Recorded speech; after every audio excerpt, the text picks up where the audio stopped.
going to jump now to Desmond Barnes, my son. Good afternoon, Desmond. Hello, good afternoon. How you doing? I am doing so well. How are you?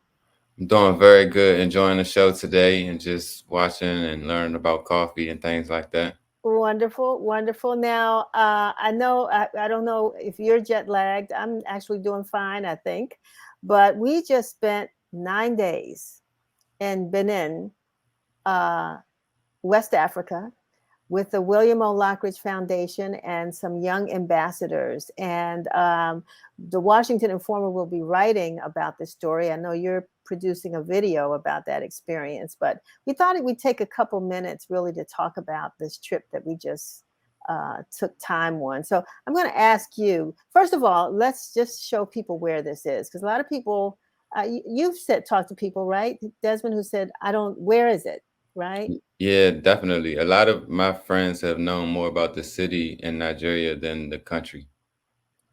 Right, right. So Benin is actually a country on the continent of Africa, right next to Togo, Nigeria, Burkina Faso, and Niger. So you can see it's a little country. It's a little bit bigger than Togo, but that I don't know what color. I'm gonna call it a peachy color. Salmon. Thank you, Shevry. That is Benin, and that's where we spent 9 days. And so, I just think it was one of the most exciting, warm, welcoming places that I've been to on the continent. I know you've traveled around as well. Tell us what you think. What was the experience like for you? I think one of the first things that I noticed when I got off the plane and started walking around Benin was how clean it was out there. It was like the streets were very clean. There wasn't a lot of pollution. Um, a lot of the people that I saw were it's a very fashion forward country, I think. I don't know if fashion forward is the word, but it's very stylish country, should I say. Like a lot of people have very, colorful outfits on, tops matching the bottoms. There's a lot of motorcycles used for transportation and things like that. But it was a very welcoming country, and it was definitely a great experience to be there. I didn't know what to expect, so it was a yeah. You worked with four, I think it was five of the young ambassadors from the William O. Lockridge Foundation, and we'll have them on sometime next week or in the coming weeks to talk about their experience. But you all produced a song, and you want to talk about why you did it and what the song was about and how you were able to produce that with the help of some of the French-speaking Beninois students. Well, the song was called Jet Setting to Benin.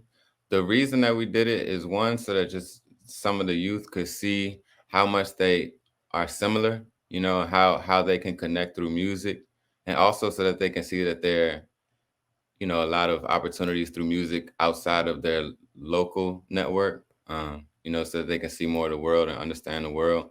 But going out there and just experiencing in the studio, the French speaking kids, also getting on the song with them, seeing how they kind of competed against each other to try to get the best parts of the song, but it all came together as one solid project. It was just really cool to give them that experience, and it was a lot of their first time recording music, so they were a little shy in the beginning, but once we got them in the studio and they started to interact with each other, it became like a very fun project for all of them. So we shot some content out there, as you know, and we're going to edit that up and hopefully give them like a nice music video as well to go with it. And hopefully they'll be able to hear themselves on the radio soon. That'll be nice. I mean, you talked about. I forgot to mention when I introduced you that I call you Desmond, but your artistic name is DB Bantino. Of course, it became everything else when we were in Benin. But and so going into the studio and helping to produce that song, really, I got a chance to see you work. And the studio itself, the young man that was helping with the production, you want to tell us a little bit about him? Yeah, his name was Morgan, and one of the interesting things, like when you talk to a lot of people out here, ask them what their goals are in music, some of them might say something like, to sell out the biggest arenas or to, sell the most albums that, out of everyone in the country. But his biggest dream was just to share the stage with his father, who's also a musician. So it just kind of shows like how sometimes uh, we might have different values. But it was good for them to hear that as well too, because I think family is very important, and he definitely showed that, and that being one of the things he looks forward to doing in his career. Benin is a French speaking country, and there were some challenges we had sometimes in communicating. I don't speak French. And when they would say they don't speak English, they would say their English was very small. Hmm. But you seem to be able to communicate with folks despite the language barriers. How did you manage that?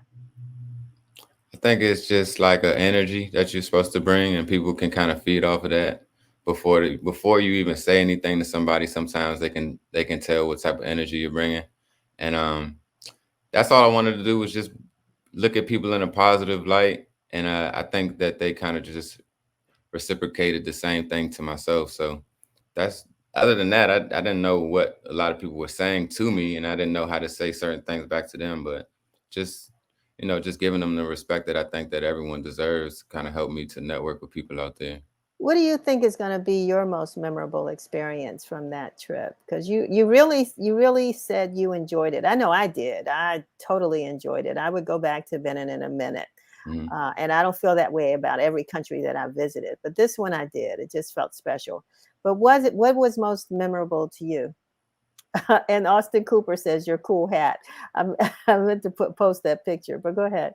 I think one of the most memorable things was just seeing how people use the resources that the earth provides to kind of, create a sustainable lifestyle instead of always thinking that you need to rely on like, this company for food or this place for shelter or something like that. Like you can actually make everything that we need, we already have. And, sometimes we get blindsided by that out here because there's just so much advertising of things just making us think that we need more and more. So learning that's one thing I learned over there is that we can actually get a lot from a little. Yeah, I saw that as well. Well, I'm not going to hold you. I just wanted to, let us share with folks a little bit about that experience. They're still probably in the dark. They haven't seen our photos, our pictures of all the things that we did and saw. Is there one thing that you did though that you thought was like, wow, I got to tell people about this? Meeting with two kings while we were out there. I've never met anyone, that moves like a king. Like even the president, the political figures that we see here, they don't move like a king in Benin, So that's something that I think we'll be able to explain a little bit more through like the pictures and videos once those come out. But those were definitely one of my most memorable moments, was just even being in the presence of someone that, they call a king. So Yeah, yeah. And the other thing I'll just say, the statue, which we brought little replicas home of the Unity Cup.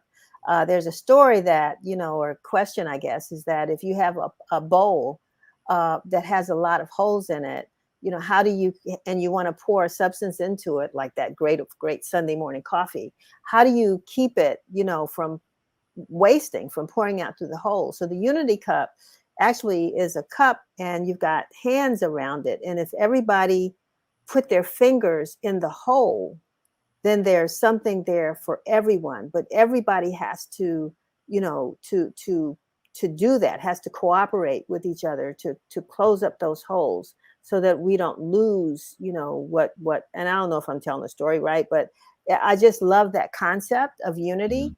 And there's so much more we can share. So I just wanted to thank you for being with us for a few minutes. Oh no, thank you for inviting me on and talking about it. And I think everyone should just be very excited about seeing these photos and videos that we have because we have a great story to tell from the experience we had. Wonderful. All right. Well, I'm going to let you go. Have a great day. And thank you for joining us. Thank you. All righty.